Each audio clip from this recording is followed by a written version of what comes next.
Hello, Muscle Car Corner here at Big Daddy's Don Garlett's Mopar show. This is kind of an oddball car. I wanted to talk to Charlie about this car. Charlie, I'm Brad. Pleasure to meet you. Did you build this thing yourself? Yeah, I did. I found the car in the junkyard and paid $125 for it about 12 years ago. Nice. And then went from there to prove that you could build a fun car on a very low dollar budget. We had the car at the track originally with $1,500 into it. I've got maybe $3,000 into it now. Wow. And it's a 170 slant 6, automatic. Got a 8 3/4 rear, 391 with a spool. Wow. And it runs 1280s in the quarter. Get out of here. Well, you know, it's funny. You talk about a 170, and a lot of people don't know about 170s. Everybody knows the 225 Right. slant 6. Me and my dad built one of these back in the 70s. And we actually found out that you can cut the heads almost 100,000s on these to bring compression ratio Actually, up. no more than that. I've got one head that's cut 150. Really? Well, I thought that was pushing it at 100. Well, you really need to check it when you go past 120. Yeah. I don't even bother checking them at 120,000. Really? That brings the compression ratio up a couple points, doesn't it? Yeah. This motor's just about 10 to 1. 10 to 1. Yeah. Gotcha. And it's got a, is that what type of intakes on it? That's a homemade intake. I made that intake manifold back Really? around 1976, 1977. No kidding. It's a stock cast iron 1-barrel manifold, and I modified it to take the Holly 500 CFM 2-barrel. And then, I'd say in the early 2000s, I added the nitrous fogger nozzles to the manifold. Wow. So it runs 1280s, you said? Yeah, I've gone 1280s. Wow, that's amazing. About 106 mile an hour. Yeah, that's cooking for a 6-cylinder. What kind of RPMs is it turning at the end? Normally, You're buzzing up a little bit over 5,500, unless I get lazy and I put 8th mile gears in the car. We run one day on 8th mile and another day 1/4 mile, and I'm too lazy to change them. Oh, And I okay. leave the 8th mile gear in. Then I'll go about 7,000. And it'll turn those R's with no problem. And this motor, actually, most of my motors are stock rotating assemblies. Was it a cast crank in these? Not on this one. This It's is a forged crank. forged- All 170s were forged crank. Really? I did not know that. They didn't go to the cast crank until 76 from the 225. Okay, gotcha. Well, I tell you, I like unique cars, and this thing fits the bill big time for me. That's And it's cool. And for you only have $4 or $5 grand in this thing, it's a fun piece. Well, you that's know? the reason I bring it out. It's a mongrel among pedigrees, but it's so different. It is. I like to show it off because what I've done to it, how little money I have in it, and it runs pretty darn good. Yeah. Is it? This year, Maybe, I don't know yet. I sent my parking fee in my VIP parking slip. So I can, One of the big problems I have is doing any traveling because my wife has medical problems. Oh, I'm sorry to hear I that. had to get somebody to stay with her. Why don't you crank this thing up? I'm sure the viewers would like to hear this thing run. Not too often you hear a built 6-cylinder, That's pretty cool. Header. Big old pipe. somewhere.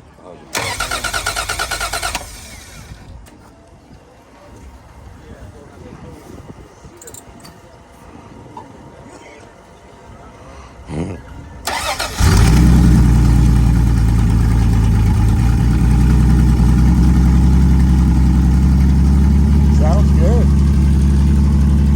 There's stock cam in it. You get cams for these? Oh, yeah. Really? I don't have one on this motor, but I even had to set a 1/6 ratio roller rocker arms for the stand. Wow. That's pretty rare. Well, I'll tell you what, Charlie, it's cool. Really cool.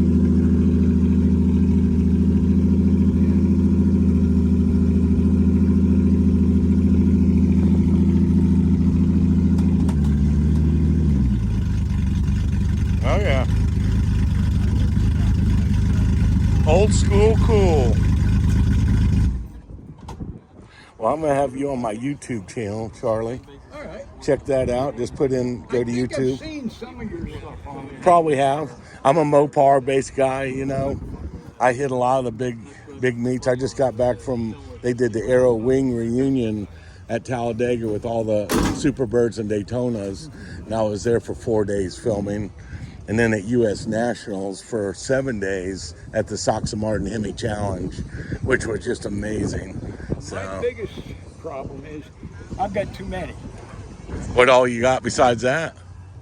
I've got, as far as A-bodies, I've got 364 Valiants, a 65 Valiant, and this car. Oh, okay. This has got the nitrous fogger system. Yeah. My 65 Valiant has a 170 with a turbocharger. Wow. That in 1979. I've got a 64 Valiant 4-door. It's just a driver type, but the motor, the 170 slant was built like a race motor, but for economy. It pulls down about 28 miles to the gallon Wow. on the highway. And then I just acquired another 64 Valiant.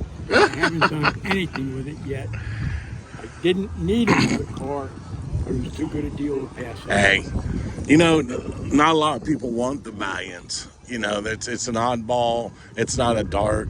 You know, and these things, you could buy them for near nothing forever. You know. Not anymore. No, they come up into their own. Hey, I was looking at this car over here. Let me ask you a question. I thought that was supposed to be a 273 car in 65 Barracuda. Yeah. That's And he just dressed it up to a 340.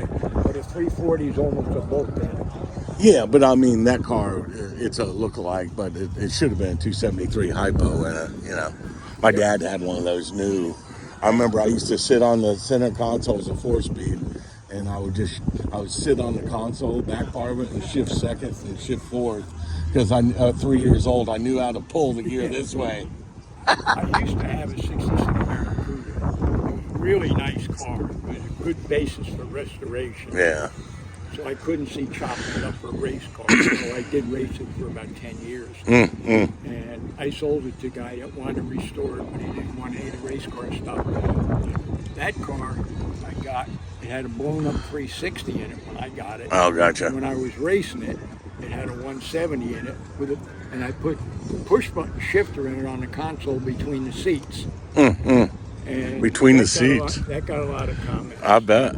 What year? On the Barracudas, they were never built for 170. The base motor Barracuda was the 225. That's what I was going to ask you. What was the years, the 170? I thought it was from like 63 to 170 actually started in 1960. 60. Okay. Yep. 1960, and it was only in the Valiants and Lancers. It was in wagons too. We had a 63 Yeah, Dodge wagon with a Well, 170 in it.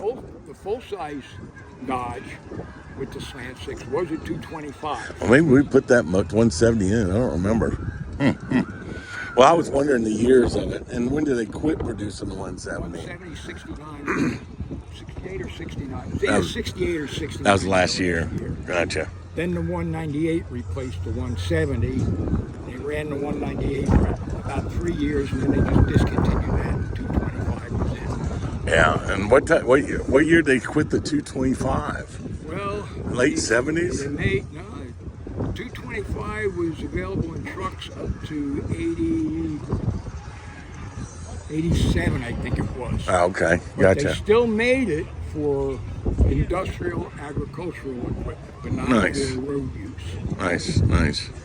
Well, I'll tell you what, I really appreciate your time on this. It's an oddball piece. I think it's super cool, and I hope everybody out there in Mopar land will really like this thing. It's an oddball piece that you don't see, and who builds a car like this with a 170 to go drag racing? Not many people, but Charlie Schmidt did, and Well, there is a Slant 6 Racing Series. yeah.